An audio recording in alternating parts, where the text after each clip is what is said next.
SMC ini disebut dengan liquidity. Nah, ini bisa aja jadi sebuah inducement juga bisa sebenarnya. Inducement ya ini lebih ke fake out sih kalau yang gua tahu. Ini lebih ke fake out. Jadi kalau misalnya dia tertahan lah di area sini, dia masuk ke area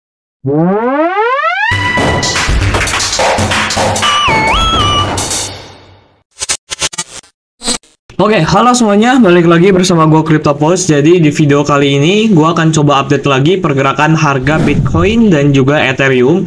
Kemarin video yang pas kemarin itu gue udah update pergerakan harga Bitcoin dan Ethereum, dan dia bakal ada sedikit pumping baru dia jeblok lagi. Nah, lu bisa lihat di sini ya. Ini gue udah buatin videonya nih. Nah, jadi Bitcoin ini udah ada di area sekitar 55.000, pas kemarin itu 56 ya ini. Di sini kalian bisa lihat ya, ini untuk Ethereum. Jadi untuk si Ethereum ini sendiri dia bakal ada potensial bouncing di area 2340 ini, dan sekarang udah bouncing. Nah, kalian bisa lihat ya, kemarin ini gue udah ngasih tahu bahwa akan ada potensial bouncing di area sini, dan dia langsung bouncing. Ini kalau misalnya kita ngambil di area sini nih sekitar 7% dia udah bouncing dari area demand dia ya.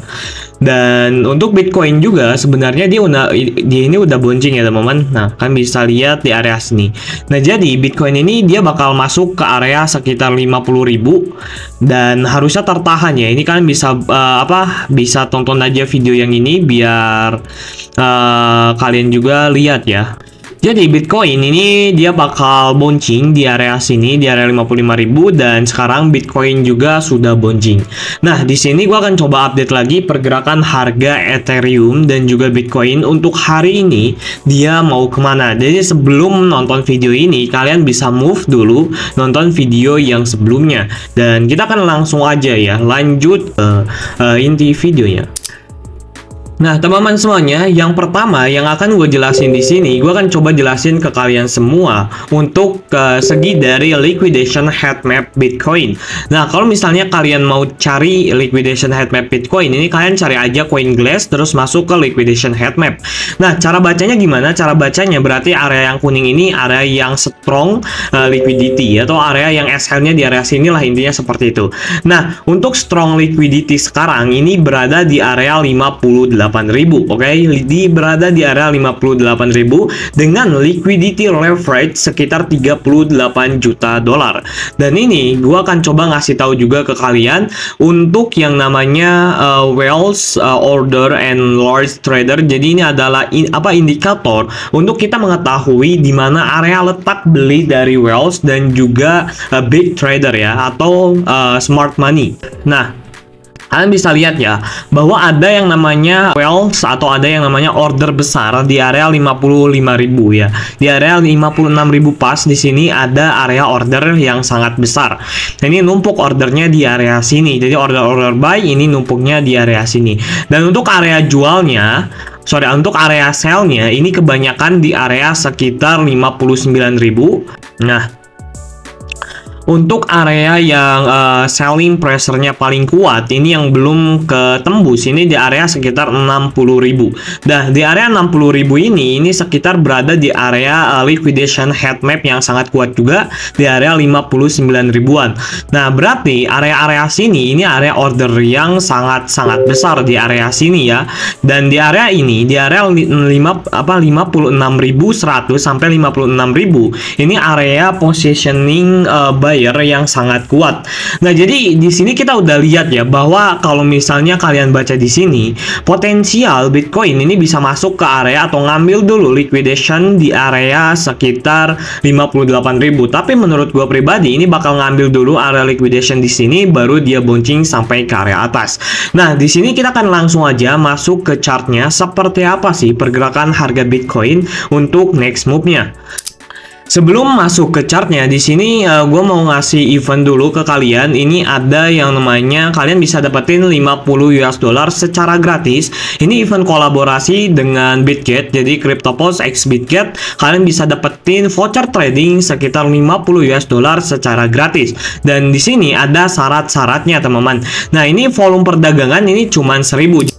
Nah, jadi volume perdagangan kan ini kalau misalnya kalian pengen dapetin sekitar $15 lah contohnya. Ini kalian bisa dapetin $15. Nah, cuman 1.500 volume perdagangan. Nah, ini gampang ya. Jadi cara hitung volume tuh gini, misalnya kalian deposit $10 atau 150.000. Nah, terus dikali leverage, misalnya leverage kalian 125 atau 100 kali aja lah leverage-nya. Nah, jadi 10 dikali 100 itu total volumenya itu sekitar 1.000. Nah, kalian ini udah dapat sekitar $15. Nah, jadi seperti itulah simpelnya margin kalian. Jadi entry nih $10 dikali leverage 100, hasil volume perdagangannya itu sekitar 10.000. Oke.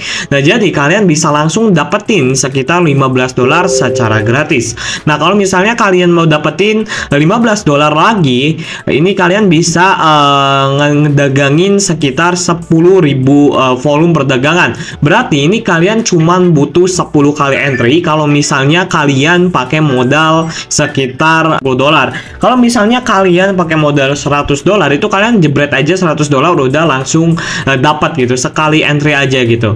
Nah, di sini kalau misalnya ada deposit bersih, jadi untuk kalian yang deposit $100 ini kalian dapat $20 dengan cara kalian nahan $100 itu didimin aja, nggak diapa-apain, kalian dapat $20. Jadi kayak cashback gitulah. Nah, jadi gitu kan jelas. Jadi kita akan langsung aja masuk ke price action-nya seperti apa untuk Bitcoin dan Ethereum. Nah, yang pertama kita akan coba baca dulu dari segi Bitcoin-nya sendiri ya. Nah, kemarin itu gue udah ngejelasin bahwa Bitcoin bakal masuk ke area 55.000, area demand yang ada di sini, baru dia bouncing. Nah, ini gue udah ngasih tahu di grup Telegram gue juga. Nah, untuk kalian yang belum masuk grup Telegram, langsung aja masuk, linknya ada di deskripsi. Nah, di grup Telegram ini gue udah ngasih tahu ya, ini ada outlook juga Bitcoin untuk hari ini dan lain sebagainya. Kemarin itu gue udah ngasih tahu bahwa Bitcoin dia ini bakal ada potensial bouncing dulu beberapa persen, baru dia down lagi. Nah, kalian bisa lihat juga di Twitter gue udah ngasih pandangan soal Bitcoin. Nah, yang ini bahwa Bitcoin ini bakal bouncing masuk ke area sekitar ini berapa ya? Masuk area sekitar 57.000 sampai 58.000, dan sekarang Bitcoin ini dia udah masuk ke area sini ya, 58.000. Nah, untuk next move-nya Bitcoin dan Ethereum ini mau kemana sih sebenarnya? Nah, kita akan coba mulai dari membaca chartnya dulu atau dari segi trend line-nya seperti apa. Nah, kita masuk ke time frame yang di 4H lah. Nah, di 4H memang Bitcoin ini berada di area sebuah demand yang ada di sini. Dan ini udah masuk ya, ke area demand-nya dia udah masuk, cuman kecil aja masuknya. Nah, di area-area sini juga ada area demand sebenarnya kalau misalnya kalian masuk ke time frame yang lebih kecil. Nah, di sini ada area demand, di sini juga ada area demand. Nah, ini area-area demand-nya gua akan kasih garis putih. Nah, untuk sekarang atau untuk saat ini Bitcoin ini masih mengalami bearish atau masih mengalami downtrend karena di sini ada low yang di break dan ini menjadi lower low yang baru. Dan di sini area sebuah supply-nya. Ya. Nah, jadi menurut gua pribadi sendiri teman-teman, Bitcoin ini kemungkinan besar dia bakal ngambil ke area supply yang ada di atas. Jadi gini, kalau misalnya dia ngambil ke area supply yang ada di atas, di sini kalian nggak boleh ngelong. Karena apa? Di sini bisa aja dia langsung down. Sampai ke area bawah. Jadi ini hanya sebuah perkiraan. Kalau misalnya Bitcoin ngambil likuidasi ke atas dulu, ini masuk area supply.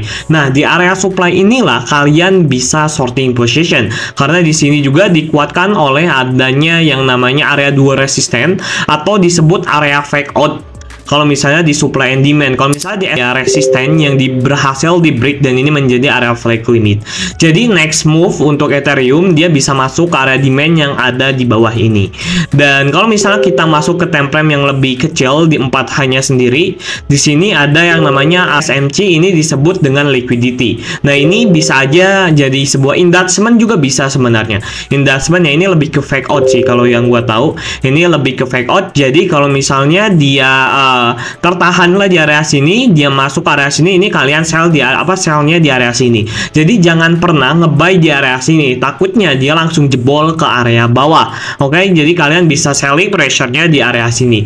Nah, untuk targeting si Bitcoin, kalau misalnya penurunan dia mau kemana sih? Nah, untuk penurunannya kita masih anomali sebenarnya, tapi untuk jangka pendeknya Bitcoin ini bisa turun terus sampai ke area 50 US dollar atau 53-51 itu adalah area penurunan yang sangat-sangat bagus. Nah, kita ketika ada tren market bearish, ini kita fokus untuk selling posisi aja. Jadi jangan pernah long. Kita fokus aja kepada selling posisi karena kita tahu market ini lagi bearish. Jadi ada satu istilah yang gua suka di market itu adalah trend is your friend. Jadi trend itu adalah teman kalian. Jadi kalian harus mengikuti arah tren itu kemana. Nah, di Bitcoin kita udah jelasin dan kita akan masuk ke Ethereum, pergerakan harganya dia mau kemana. Nah, di Ethereum juga sebenarnya chartnya sama aja. Kalau misalnya kalian tahu chartingnya sama aja. Dan sekarang ini ya memang Ethereum ini berada demand yang ada di sini. Ini dia terlikuidasi ya teman-teman. Atau ada yang namanya area fake SL lah atau SL Hunter lah. Kalau misalnya disebutnya itu ini SL Hunter.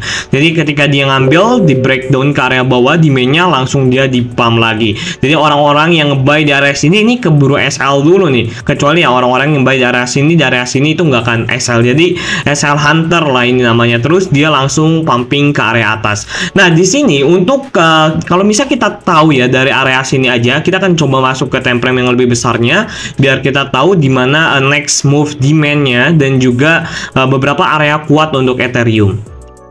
Nah, di sini juga ada area demand sebenarnya. Nah, ini area demand di daily-nya ya. Ini area demand daily-nya, dan kalau misalnya kita di session point atau kita perkecilkan area, di sini ada area demand juga di area bawahnya. Di area sekitar 2000 ya. Jadi, untuk daily-nya ini area demand-nya berada di area sini. Nah, ini gua akan coba pakai area demand. Nah, area demand ini kuat. Di sini ada beberapa area strong kayak resisten yang berhasil di break dan ini menjadi area flag limit.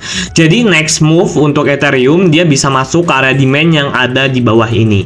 Dan kalau misalnya kita masuk ke time frame yang lebih kecil di 4 hanya sendiri, di sini ada yang namanya area break obstructor.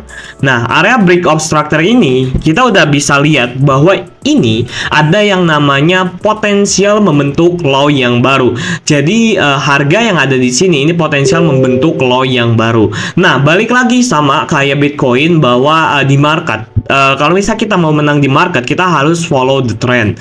Kita harus mengikuti sesuai arah trend mau kemana. Nah, di sini ada area supply. Area supply-nya dia nggak kena ya untuk Ethereum. Kalau misalnya gua pribadi, gua akan ngambil di area supply yang ada di atas, baru gua akan selling pressure di area sini. Nah, ini gua pribadi akan ngambilnya di area sini. Karena di sini mungkin ini ada liquidation dulu ke atas, baru dia langsung break lagi ke area bawah. Dan ingat, jangan long lah di area sini, soalnya terlalu beresiko. Kalau misalnya kalian long di area sini, ini takutnya langsung jebol ke area bawah atau membentuk lower low yang baru. Nah, dia ini takutnya membentuk lower low yang baru yang ada di sini. Jadi kalian mending tungguin aja di area atas, area supply yang ada di sini. Ini menurut gua pribadi. Tapi kalau misalnya kalian mau nge-sorting di area sini, itu lebih bagus daripada kalian nge-buy gitu. Karena kita tahu bahwa trennya dia masih berada di area penurunan. Nah, jadi segitu aja. Semoga videonya bermanfaat untuk updatean Bitcoin dan juga Ethereum hari ini. Thank you so much and see you next video.